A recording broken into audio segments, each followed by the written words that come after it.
Before this episode of Iron Class begins, point number one, this is the first time I'm recording Iron Class in like 2 months because I bulk recorded. So now I'm under the realization that Punk is back in wrestling and now I can die happy. Point number two, relationship. Actually, point number two, Matt Silver, or Buddy Matthews, is named Silver because that was before he renamed himself Buddy Matthews. And in the game save, he's called Matt Silver. So that's not on me, that's on the game being out of date. And now the third point, relationships. I just want to show you everyone the relationships, you know, what companies love me, what companies want to stab me. It's just a fun thing that's happened. Think one AEW, we are sister companies. At first we were like fighting with each other, and then I was like, hey, I won't steal off you. They're like, okay. Hey, let's not sign each other's workers. Okay. Hey, let's be sister companies. Okay. So now me and AEW are sister companies. A1, despite the fact that I have a funny attitude towards them, have a neutral opinion of me, probably because I've angered one of their allies. For CMLL, who hate everyone, by the way, they have declared war against maybe like half of the companies and hate the other half. I'm a part of the other half. They have a mildly positive opinion of me, but they have a hostile attitude towards me, which is just funny. It's weird. Dragon Gate, we have similar thing to Dragon Gate. We don't steal or sign workers for them. We have a friendly we have a friendly attitude towards them, and we've agreed to accept workers on extortion for them. AKA is an easier way to get more wrestlers temporarily. Impact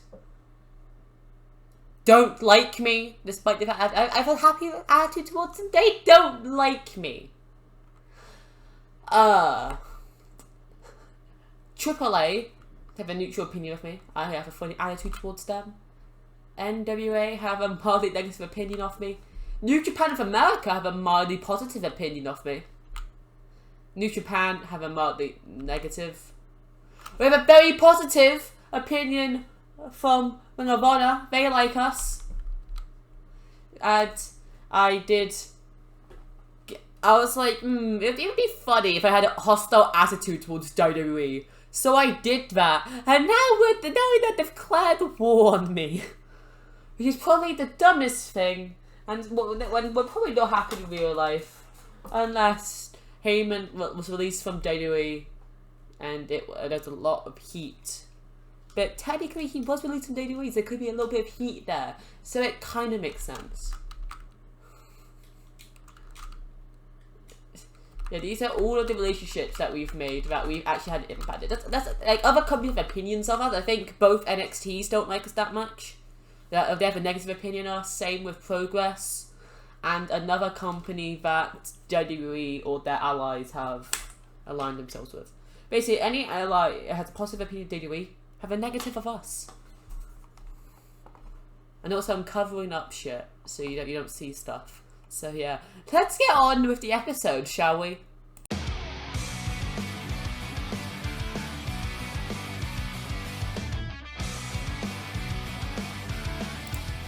We start off the first episode of ITW Toxic in October with the man who debuted last week, Silver, as he hubs out in front of 3,600 people in the Foxwoods Resort Casino to address the ICW crowd.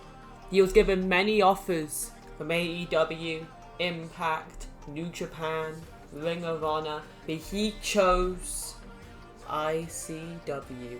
He chose to be ICW.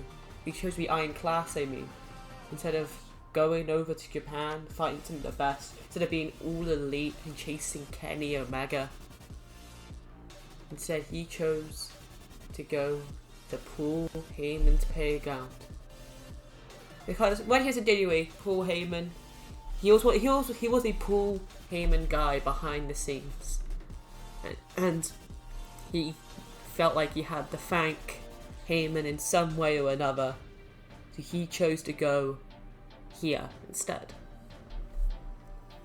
And he may have come out last week after Bryan Danielson's match. That doesn't exactly mean he's going to instantly challenge for the title now. I mean, he hasn't proved himself yet. Now that's just to give Bryan a heads up that it's on its way soon. We have Silver. We have Buddy Matthews. Of course, it's the first time I'm recording since he got the name when Pug came back. So you understand. We go into a 44-second reign open contest. In a terrible match, a team of Davey Boy Smith Jr. and the Varsity Blondes defeat Chase Owens and Death by Elbow, JT Gunn and Chris Hero. In 12:54, when Brian Pillman Jr. pins Chase Owens with a tornado DDT. I'm sorry, I'm having a bad time speaking. Davey Boy Smith, of course, we're in the area where he lives, so he is able to make another appearance for ICW Toxic. Of course, this is his third time, or at least he's made 3 appearances. I think maybe one may have been on the pre-show, maybe both on the pre-show. Either way, he's made an appearance here tonight. JT Gunn making his debut. I see here adequate initial rating for his gimmick. Griff Garrison with a 34. Brian Pillman Jr. with a 50. Pretty good for Brian Pillman. Davey Boy Smith with a 41. JT Gunn with a 29, doing the worst in the match. Chris Hero with a 52. And Chase Owens with a 31. Griff Garrison and JT Gunn were inconsistent. Okay.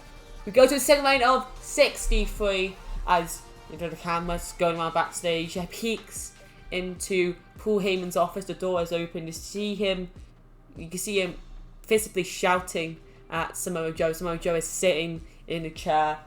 It's Paul Heyman on the other side. He's standing up, irritatedly walking, pouncing through. As well, the last few weeks, he's been doing a poor job. This simply, he was hired by Paul Heyman not to fight and be a wrestler, not to get into brawls, but to stop brawls in order to make this company, straight and official. No cheap shots all the time, no brutal beatdowns post-match or backstage. Yet despite the fact Hayman, allowed Samoa Joe to get some revenge, he did it on the Go Ho show in the Heatwave. He's physically trying to get EC3, beat him down. He allowed the Destruction Crew to beat down someone, put them through an announce table, and he was too late to get there because he was too preoccupied. The Destruction Crew also beat down Bryan Danielson, which he should have stopped. That was on the same show because you're too preoccupied. Then on the last episode, ICW Toxic, you did the exact thing you were hired not to do, and that was to fight. And you beat down a bunch of security, and you passed out EC3. And then Hayman, he notices the camera, storms over to the door and slams it shut before it continues. Samoa Joe is in a little bit of trouble after, doing this job wrong. Speaking of Destruction Crew, here they are, second lane of 38, as Jeff Cobb in the middle, Jacob Fatu and Fala Bar are in the back, both holding one of the tag titles which they stole from Next last week, and it's just a simple way. So you see the titles they have here. They don't want to just hold them and steal them. They want to prove that it's truly theirs, and then they offer down a challenge to the Von Alex, which you have to think they probably will accept because it's their titles and they got robbed. Then he goes up to 56, EC3 versus Chris Bay. quick, nice little point. EC3 makes his entrance down. He is very happy that he has gotten Samoa Joe into so much trouble, despite the fact he was knocked out last week. In a decent match, EC3 defeats Chris Bay in 9:48 by pinfall with a sweet meat sizzler. EC3 continues with momentum. Chris Bay losing another match. Both men getting an in-ring performance of 55. Sorry. You're going to dart sheets, and there's nothing to penalise. Both of them doing a decent performance. And as EC3 celebrates, over smug, he leaves the ring. And Shane Strickland comes out. Of course, the last few weeks he's been trying to get Chris Bay over to his side. Has been saying that he's been held back. Elijah Burke is doing a horrible job at lifting him up. Elijah Burke, of course, still a wrestler, technically, also manager. He's been into WWE, he's been to the top. Not WWECW, I mean not really the top, but shush. He should be trying to, build up Chris Bay, and then Chris Bay has constantly just been losing on the pre-show, still losing. And Shane Strickland comes out to once again try to persuade Chris Bay. Of course, their match last week, Strickland beat Chris Bay, and then there was a sign of respect as Chris Bay accepted the help from Shane Strickland as he got lifted up to his feet. And he had that moment of Elijah Burke before getting Chris Bay out of there. And Elijah Burke gets off commentary, grabs a mic, don't listen to the snake. I don't know why he's calling him a snake, but he is. He's trying to use any persuasion tactics as possible to keep Chris Bay away. However, Elijah Burke gets into the ring. He pulls Chris Bay back to speak his mind to Shane Strickland, trying to break up this unit. Chris Bay turns him around and clocks Elijah Burke with a roundhouse kick. Elijah Burke no longer going to be his manager. It's going to be Chris Bay and Shane Strickland as a unit. And then Elijah Burke can go and lose in pre-shows and be the colour commentator.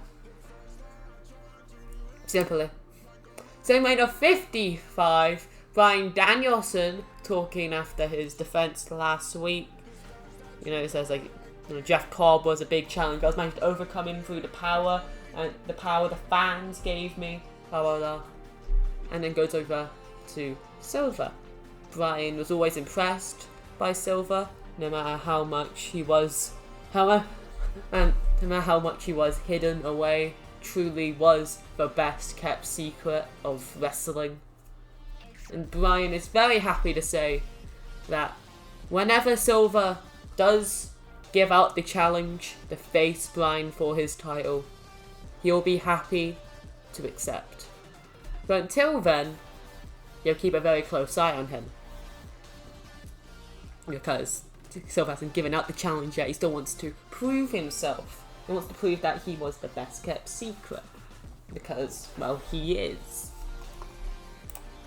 So in weight of 65, Samoa Joe walks up to a Backstage Report. Who is that? I don't know. I don't really care. And he is forced to apologise by Paul Heyman. Forced to went out there and after, failing the fans, he calls it. He has disrespected the job that was given to him, attacking wrestlers, doing the complete opposite of why he was hired here, and he wants to apologise. And as you can see in his face, he's not really sorry. The words, they're just words, they're meaningless to him. And EC3 must be very happy by this. That, he might have been taken down, he might have lost a battle, but he has seemingly won the war. Won the war. There you go. Same way to 5-3, in a bout that didn't have much heat and terrible wrestling, the Von Erichs defeat Fred and Fred in 1320 when Marshall Von Erich submitted Fred Yeti with an iron floor. Marshall Von Erich getting a 48, the best of the match. Fred Rosser getting a 40. Fred Rosser with a 5-5 doing the worst of the match. And Fred Yeti getting a 42. And of course all of them are unimportant in the fans' eyes, so that won't go well. Von Erich, Marshall is inconsistent. Fred Rosser is inconsistent. And yeah, fans don't see its importance. That's also been a negative thing. Okay. Then we have 34 post-match.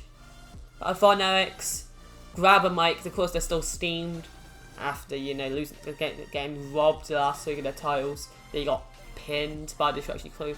And they don't care if the odds are stacked against them. They quickly accept the challenge.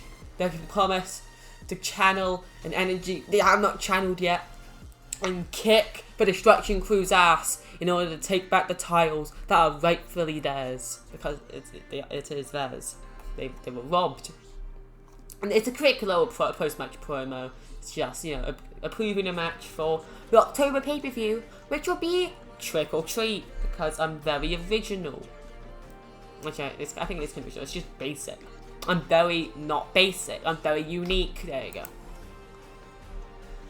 Same way to 47, Shane Strickland and Chris Bay are backstage. They are talking to each other when, surprisingly, because the crowd don't know about AEW's and an ICW's connection, Big Money Matt Hardy walks out to them and graces them with his appearance.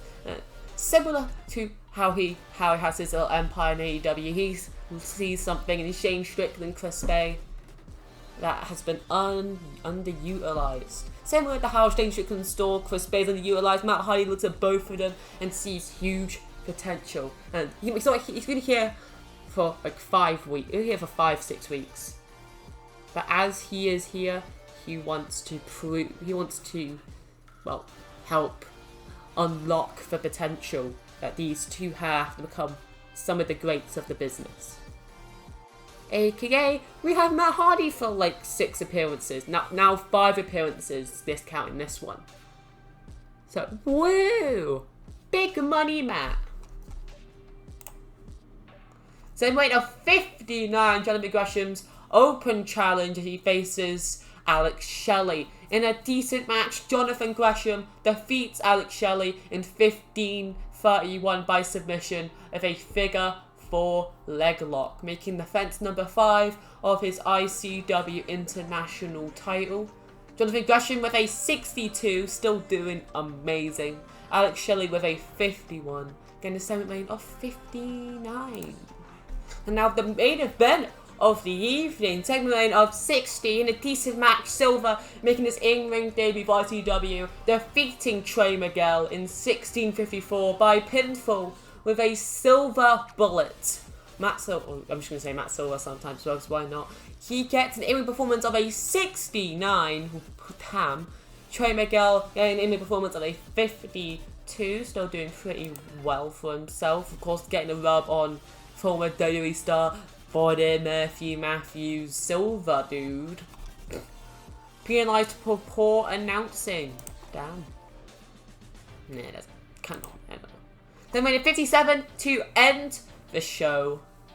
Post-match, it became what Silver did to Brian on his celebration last week. He comes out holding his title to eye up some of the competition like he said he would. And as he raises up his title in like a nice Brian way, Matt Silver grabs a mic and officially lays out the challenge. It's like, hell, I think I just proved myself after that great match. Brian, I'm officially laying down the challenge for Trick or Treat, me versus you. So that whole dead title you're holding up right there. And then Brian, like he said he would, shakes his head in approval. The match is set. Okay, now we have 4 weeks to build up to the match because, yeah, building up to the match. I thought I could give this another week, but I mean, the match, the match can happen either way, so let's just push it down now. The show gets a 60. the best show we have had so far in general, I think. I think it's the best show we've had so far. Of course, there's popularity in 11 regions as usual, gaining in 35, and then, we don't have we have a limited viewership in Canada, so that's been rendered limited there. It's still the best show we've had overall so far. Pretty decent show.